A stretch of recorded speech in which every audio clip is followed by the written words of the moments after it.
I was genuinely struck when reading our sources about, well, how this incredible structure actually came to be. We often imagine ancient wonders as, pure acts of aspiration, right? Right. But our deep dive reveals a much grittier and frankly more surprising origin story for one of the most famous. Definitely. We're talking about the Colossus of Rhodes, a forgotten marvel that profoundly shaped our modern world, influencing everything from engineering to the very symbols of freedom we cherish today.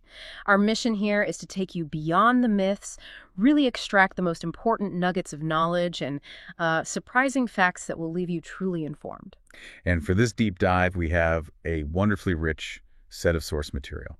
It's a detailed exploration covering the historical context, the architectural marvels, the profound cultural significance, and the enduring symbolic power of the Colossus. We'll be connecting the dots between this ancient ingenuity and how its resonance, well, still echoes today. So if you're like me, you might assume such a colossal statue was simply commissioned out of, I don't know, a moment of peace and prosperity. That's the usual assumption. But here's where the story gets really fascinating. The genesis of the Colossus was actually rooted in intense conflict. Rhodes found itself under siege in 305 BCE by Demetrius Poliorcetes. He was a Macedonian general, one of Alexander the Great's successors. Right, one of the Diadochi. Exactly. And this wasn't some quick skirmish. The Rhodians, against all odds, withstood that brutal assault for over a year. They were ultimately aided by timely reinforcements. Yeah, and what's truly remarkable is the aftermath.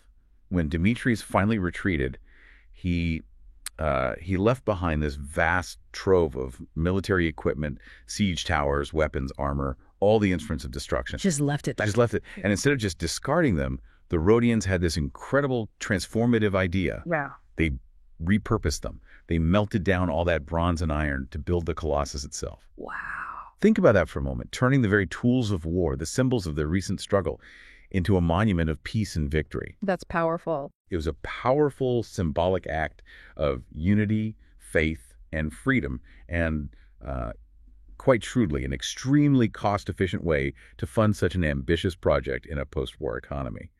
You could almost hear the clanging of the furnaces, transforming swords into, well, not exactly plowshares, but into this giant statue. The sheer scale of this thing is just mind-boggling when you consider the technology available back then. Oh, absolutely. We're talking about a statue that stood 33 meters, which is around 108 feet tall. That's like an 11-story building. It's huge, a height that even today makes you pause. And the sculptor behind this colossal achievement was Chairs of Lindos, who was actually a pupil of the renowned Lysippos, a master of monumental bronze sculpture himself. Right, so he had good training. And diving into the technical insights from our sources, what's truly profound is how this monument was built. Its core structure was a sturdy internal framework made of iron and stone. Like a skeleton. Exactly like a skeleton. Yeah. This was then covered with thousands of bronze plates, meticulously shaped and riveted together to form the exterior skin. Okay, so not solid bronze. No, that would have been impossibly heavy and expensive. And the assembly process for something so tall, they constructed it from the ground up, in sections. They used this ingenious system of scaffolding and wooden ramps, basically earthen ramps built up around it, that allowed workers to reach higher elevations as the statue grew. Building the ramp as they built the statue. Pretty much, yeah. This modular ground-up construction with its internal framework and external plating wasn't just ingenious for its era. It essentially laid the groundwork for large-scale structural engineering principles we still rely on today. It emphasized stage construction over trying to make one massive piece. Incredible. And this required a level of material science and furnace technology that was genuinely pioneering for the time, far beyond simple blacksmithing capabilities. You've detailed the incredible engineering, which really highlights their ingenuity. But beyond the sheer feat of construction, it begs the question, why this specific monument? What was its deeper meaning, and who was it truly for? Well, the statue honored Helios, the Greek sun god. The Rhodians firmly believed he had protected them during that year-long siege we talked about. Helios was absolutely central to Rhodian spirituality. So a thank you offering. That's one, yes. Our sources mention festivals like the Helia, which combined religious rituals with athletic contests, all dedicated to the sun god. This raises an important question, though. How was the Colossus both a powerful political message of victory and simultaneously a deep devotional act? It's really a testament to how deeply intertwined those aspects of their society were. Politics, religion, civic pride, it was all wrapped up together. You know, when I picture the Colossus, like many people, I guess, a very specific image often comes to mind, ships sailing right through its legs as it straddles the harbor entrance. Ah, the classic image. Yeah. Is that the historically accurate picture, or is that more a, popular embellishment? That's a common and visually dramatic image for sure, but our research confirms it's almost certainly fiction. Really? Yeah. Well, visually impactful, it just wasn't practical or structurally sound for a statue of that size and weight distribution. The stresses would have been immense. Makes sense. So where was it then? Well, the more likely locations, as detailed in our sources, are either very near the harbor itself, maybe overlooking it, or possibly on the hill of Agios which is nearby. Okay.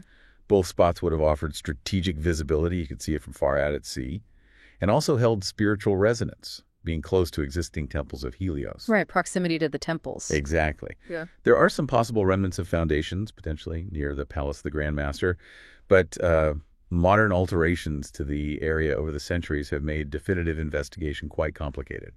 But what this debate itself highlights, if we connect it to the bigger picture, is the statue's intended role, right? It was meant to maximize visibility and symbolism, not just as a navigational guide, but as this towering declaration of Rhodian independence and gratitude to their god. So beyond its initial purpose as a victory monument and a religious dedication, what other roles did this incredible statue play in Rhodian life while it stood? Oh, it truly was multifaceted. It quickly became a navigational beacon, definitely assisted sailors arriving at Rhodes. Like an ancient lighthouse, almost? In a way, yeah, though maybe more symbolic marker than light source. It also served as a huge economic catalyst. It drew merchants, tourists, traders. I mean, imagine seeing that for the first time. It naturally boosted the local economy. A major tourist attraction. Absolutely. Beyond just attracting visitors, the Colossus represented an ancient form of soft power, you could say. It demonstrated how cultural prestige and these monumental statements could drive significant economic growth and influence, maybe more so than purely military might. Interesting point. And of course, it was a cultural icon. Its fame quickly rivaled the pyramids of Egypt and Babylon's legendary Hanging Gardens. It was one of the wonders of the ancient world. It's astonishing how something so monumental, perceived as so permanent, can also be so vulnerable. What actually brought about its downfall? Well, despite its monumental status, its downfall came relatively swiftly. Less than a century after its completion, actually, around 60 years or so. That's not long at all, relatively speaking. No. Our sources indicate it was destroyed in a powerful earthquake in 226 BCE.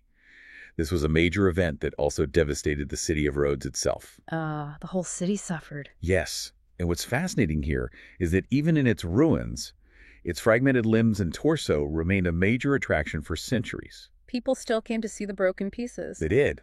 Pilgrims, scholars, tourists, you name it, they traveled great distances just to see the sheer scale of its collapsed form. Pliny the Elder wrote about how impressive even the thumbs were. Wow, but they never rebuilt it. That's the intriguing choice. The Rhodians chose not to rebuild it. Apparently, they consulted an oracle, maybe the oracle at Delphi, who warned them that Helios, whom the statue honored, actually disapproved of its reconstruction. So divine disapproval stopped them. That was the belief, yes. And ultimately, its alleged final demise came much, much later, in 654 AD, when Arab forces reportedly controlled the island. The story goes they removed the remains and sold them as scrap metal. As scrap, after all that. Imagine the value of that much bronze, even as scrap, though that story itself is debated by some historians.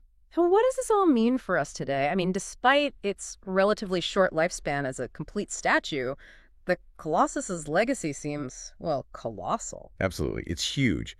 It profoundly inspired later monuments, most notably the Statue of Liberty. Okay, I can see the connection. Yeah, designed by Frederick Auguste Bartholdi. Lady Liberty clearly inherited both a conceptual and symbolic lineage from Rhodes' Colossus, standing tall as a beacon of freedom, welcoming newcomers to a new world. There's a direct line there. That's fascinating. And it's not just grand statues. The very term Colossus itself has entered our language, right? We use it to denote anything immense or impactful. That's a direct semantic legacy of the statue's grandeur. So its influence is literally in our words. Exactly. Even millennia after its fall, the Colossus of Rhodes remains this enduring symbol of human ingenuity, civic pride, religious devotion, and resilience against incredible odds. It perfectly encapsulates how architecture can embody not just aesthetic values, but deep societal ideals and aspirations. What an incredible journey we've taken through the history of the Colossus of Rhodes, from, repurposed war machines melted down scrap to a global icon. Understanding this ancient wonder truly gives you a shortcut to being well-informed about human ambition and ingenuity across the ages. It really does.